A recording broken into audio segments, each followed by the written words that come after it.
Alright guys, so bertemu kita kembali.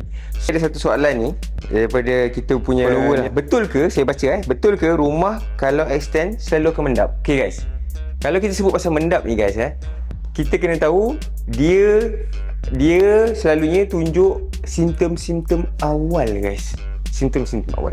Jadi bila tim inspektor, tim kita check ataupun kalau kita buat forensik ke isu-isu settlement ataupun mendap ni, kita cari dulu simptom-simptom awal.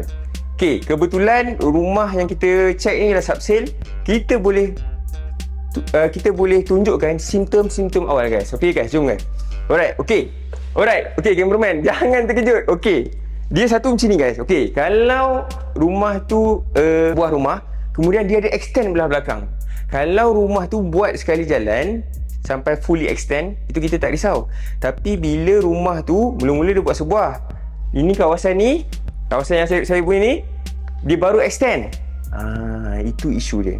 Kita akan check dekat mana? Dekat floor dengan wall jointing. Okay guys, nampak guys? Cameraman boleh tunjuk tak? Dia punya gap.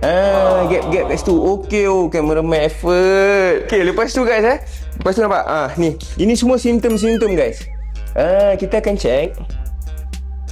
check guys, floor dengan wall joint sama ada dia crack ke tidak. Selain dekat wall atau joint, nampak guys nampak? Tu. Ni. Inilah maksud saya. Itu satu guys. Nombor dua, simptom yang kita boleh detect guys.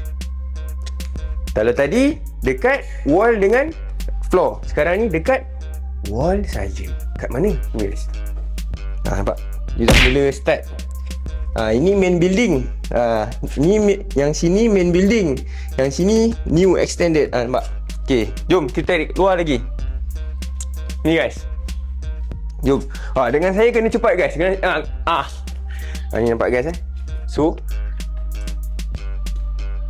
biasanya rekahan macam ni, dia rumah dah siap tapi extend.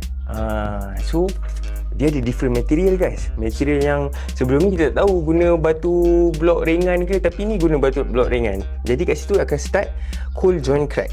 So itu antara simptom-simptom awal untuk settlement building lah. So kita akan check dua tempat tu. Tapi sebenarnya ada satu lagi guys. Boleh tolong komen?